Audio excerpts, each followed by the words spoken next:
Hello everyone, and welcome to a discussion of energy in simple harmonic motion. And of course, as we have been doing all model, we are going to model this energy in simple harmonic motion using a mass on the end of a spring. Right, we're going to use this linear simple harmonic oscillator as our paradigm object because we already know a lot about its motion, right, that we've already discovered in this unit, and a lot about the energy of things on springs. So, obviously here, if we use this horizontal oscillator, right, there are two of our storage mechanisms that are changing as it oscillates. Right? The stretch and compression of the spring is changing, which changes the elastic potential energy. Right? And the speed of the mass is changing, which changes our kinetic energy. Now notice here, we're saying this is an ideal spring on a frictionless surface. Okay? Now you might be wondering, well, why am I using a horizontal instead of a vertical mass on the end of a spring? Well, verticals can get a little more complex depending on how you analyze them. If you're clever and you analyze them using the equilibrium position as 0, then it acts just like this. Okay? And we can ignore the effects of gravity if we use the equilibrium position as 0. Because essentially, you've balanced out gravity, right? The equilibrium position is where the net force is 0. So you've taken gravity out of the analysis. Okay?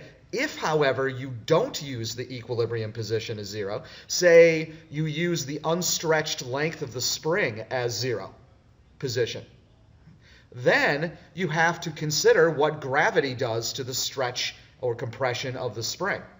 And then we have 3 storage mechanisms that are involved, right, in the oscillation, and that makes things way more complex.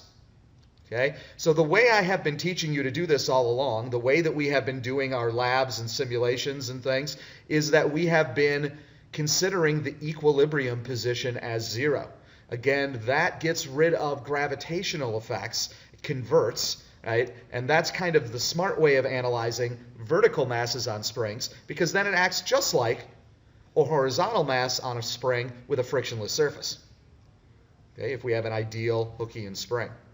So, if we have an ideal Hookean spring, right, we know that the elastic potential energy stored in the stretched or compressed spring is equal to 1/2 kx squared, where k is the spring constant, right, and x is the stretch or compression of the spring. But remember, x in simple harmonic motion is very loaded. Right? This would be equivalent to the position of the mass. And in simple harmonic motion, the position of the mass is given by x sub m cosine of omega t plus phi, where x sub m is the amplitude of the motion measured from the equilibrium position. Omega is the angular frequency in radians per second. T is, of course, the time, and phi is the phase angle or the phase constant, which has to do with where it starts, 0 being positive x sub m. So if we plug that in, and then we square, right, we get this. We get that the elastic potential energy of a mass on the end of an ideal Hookean spring is 1/2 k x sub m squared cosine squared of omega t plus phi. So the elastic potential energy is going to vary as a function of time, and that function is a cosine squared of that. Okay? So if we are to, the kinetic energy, on the other hand, right, we know the kinetic energy of the mass is simply 1/2 mv squared, where m is the mass and v is the speed. However, this is the speed of a simple harmonic oscillator, which we have determined by taking the derivative of the position function, is negative omega x sub m sine of omega t plus phi. Right? Remember, the velocity is a minimum, is 0, right, when the position is a maximum. Notice how it's at rest at the endpoints, right? And the velocity is a maximum when the position is 0 if we're measuring from the equilibrium position. So if we plug that in for v and square it, and notice when we square it, the negative goes away, we get this.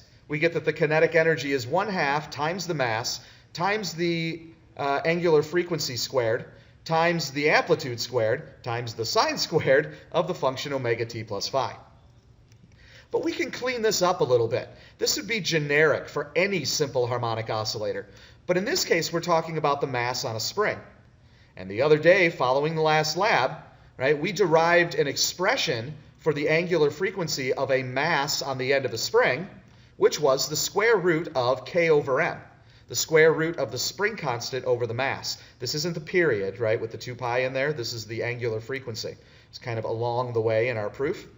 So if we plug this in for omega here and square it, right, when we square it, the square root goes away, right? We get k over m in there. Notice the m's cancel, and we get this. Now, the interesting thing about this is that that means that the kinetic energy of a mass on a spring doesn't actually depend on the amount of mass. Interesting, right? That the mass cancels out. It doesn't really depend on the mass, okay? It does depend on the spring constant and the amplitude of the vibration. Notice here, sine squared, right, function. So let's talk about the graphs. And we're going to make 2 different kinds of graphs here, okay? We're going to make, to start out with, we're going to talk about energy as a function of time. And I am going to graph here 1 period, all right, of the motion, just 1 period, okay? In the lab, I asked you to do 2 periods. Here's just 1 period. Okay, so here's the elastic potential energy equation, and I'm going to graph this in orange, hence the orange boundary here.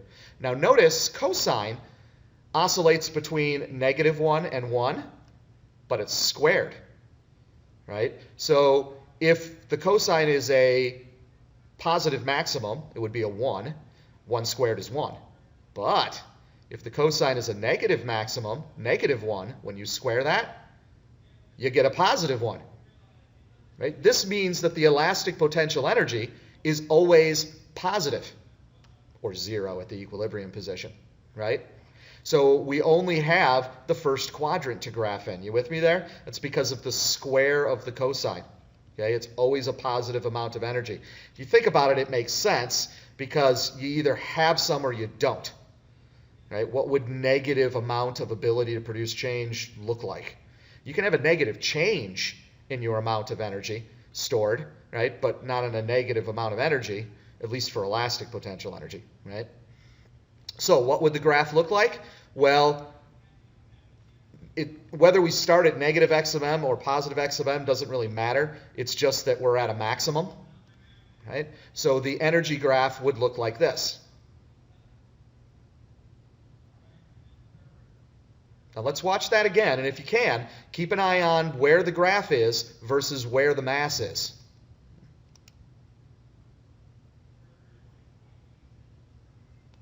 Now this is different than a position time graph, right? Notice how we get 3 peaks in here, but it's only 1 period. That's because of the squared, right? So in a position time graph, this would be a trough, right? It would be a negative maximum, but it's squared. Right? So it flips up again. So watch it again, and you see the cosine squared function here. All right, you okay with that one? Well, what about the kinetic energy, which I'm going to graph in green? Right? Now if we're going to start at a maximum, well, the sine function, right, at that point would be 0. Right? The speed at the maximums are 0, right? So the sine function is 0 at that point. Sine of 0 is 0, basically. Okay? So that means it's going to start here, right? But just like the elastic potential energy, given that it's a sine squared, it will always be a positive value. Again, you either have kinetic energy stored or you don't, right? Kinetic energy is never negative. So the graph would look like this. Right? Kind of the opposite of the elastic potential energy, which again I hope makes sense.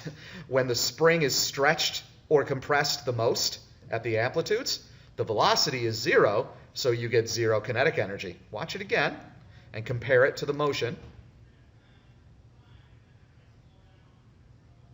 All right, one more time, and this again is only one period. Okay? So notice how these are kind of inverses of one another, right? Which is because one is cosine squared, kinetic energy is sine squared. Now, what about the total mechanical energy? Remember, the total mechanical energy is the sum of the elastic and the kinetic, right? And we have no dissipated here at all to change that value because we're assuming a perfect situation, right? Whether it's vertical or horizontal here. So let's do the math. Okay, let's add these two things together. Now notice in both terms there's a 1/2 k x of m squared here and here. So we can distribute those out. And look what we get inside of the parentheses. Cosine squared of omega t plus phi plus sine squared of omega t plus phi. This, of course, is like the first trig identity you learn, right? Cosine squared plus sine squared of the same thing is 1. So the total mechanical energy, theoretically, should be 1/2 times the spring constant times the amplitude squared. And for an ideal situation, those are constants, right? The spring constant doesn't change unless you change something about the spring. The amplitude doesn't change in a perfect, frictionless Hookean spring, right? The amplitude is whatever you set it off at. So this is telling us that mathematically, the total mechanical energy must be a constant value. And again, will always be positive. Right? So this again, remember, is x of m. This is the amplitude. This isn't x, which is a function of time, right? A cosine function of time. This is x of m. Right? Notice here that all simple harmonic oscillators have an element of springiness and an element of inertia. Okay? In a mass on the end of a spring, one of the reasons we use it as a paradigm object, is that it's fairly obvious where those things are. Right? The springiness is due to the spring constant, whereas the inertia is due to the mass of the object. So, if we take and graph both of these and the total mechanical, here's what we get for one period. Watch that again. In this case, the total mechanical is the purple line. See how the total mechanical energy is constant, while the elastic potential energy oscillates with the cosine squared of omega t plus phi, and the kinetic energy oscillates at the sine squared of omega t plus phi. So it's kind of interesting here. You often see this with bar charts, all right, as opposed to time graphs, but the AP likes you to be able to think your way through. So with bar graphs, it's kind of interesting, right? You get this total mechanical energy bar, which never changes. And then you get the kinetic energy and elastic potential energy bars, which kind of go opposite of one another. Right? They always add up, though, to the total mechanical energy. Let's watch that one more time. I like this. Right, there we go. So this is energy for a simple harmonic oscillator as a function of time. The AP would also like you to understand these graphs as energy as a function of position.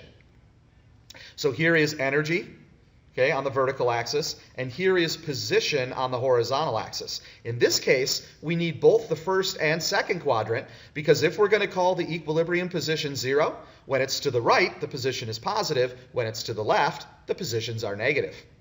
Right? So we need first and second quadrant here. So let's do these one at a time and then together, like we did for energy as a function of time.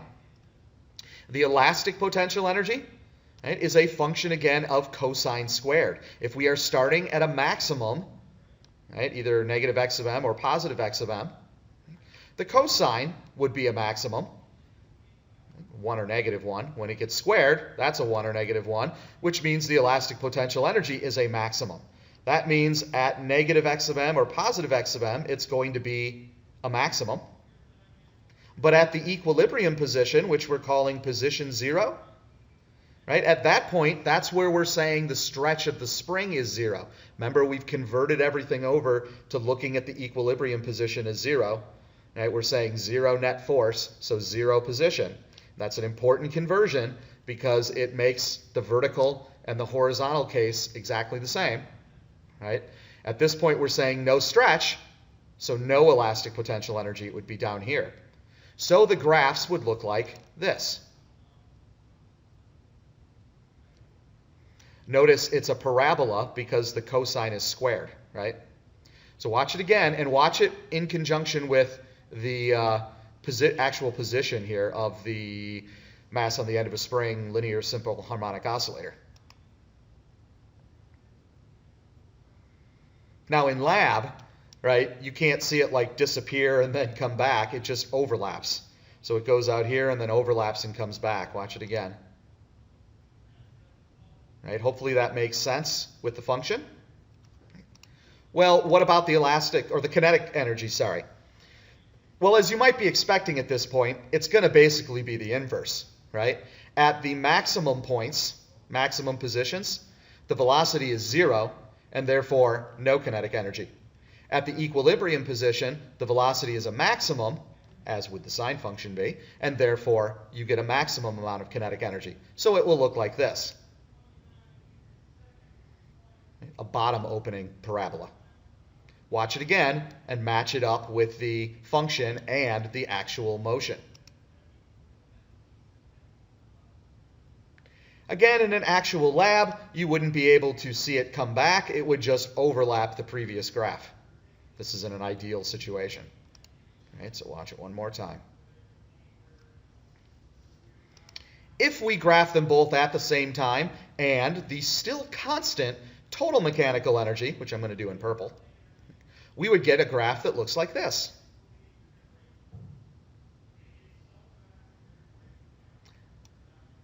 One more time, here we go. Now, I have seen all of these graphs pop up in both free response and mostly multiple choice questions on AP tests, looking at the energy of a simple harmonic oscillator in terms of energy as a function of time and energy as a function of position, and they like to throw in total mechanical energy, which in an ideal sense, in ideal case, is going to be a constant all the time. Now, I do want to mention one thing here in comparison for this and those that did the lab already on this, right, which is that you kind of got a weird graph as you let it run more than one period, right, because our springs were not ideal, right, and therefore we did not have a constant total mechanical energy. We had a decreasing total mechanical energy, right? Because there was some energy being dissipated, probably some thermal energy being stored, so the spring heats up as it compresses and elongates and vibrates, right? Not to mention any air resistance effects, all right, for the mass on the end, because we aren't in a vacuum. So as this graph was made over time, over several periods, this total mechanical energy line started to sneak down, right? And the kinetic energy parabola started to get lower and lower. But the weird part about it was the elastic potential energy graph stayed a nice thin line, right? And it took me a while to figure out what was going on the first time I set up this lab. I was like, why did the kinetic energy kind of become fatter and fatter, lower and lower, and the total mechanical energy kind of become fatter and fatter, lower and lower as it ran, but the potential energy one stayed? And then I looked really carefully, and what I noticed was that the potential energy one did get lower. It just was lower on the parabola, right? So when I first let it go, it covered the entire parabola. But as time went on, it didn't go up quite as high, right? And it wouldn't go up quite as high on this end, and then it would come down even more and even more. But it stayed on the parabola, right? Which is the way the function works, okay?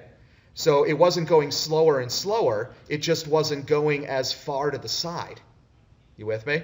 Whereas the kinetic energy was actually changing maximum speed, right? The potential energy was just changing maximum position, which kept it on the parabola just lower and lower.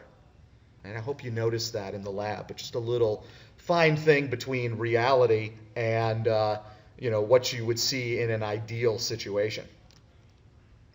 So I hope you enjoyed this very thorough and very mathematical treatment of energy in simple harmonic motion.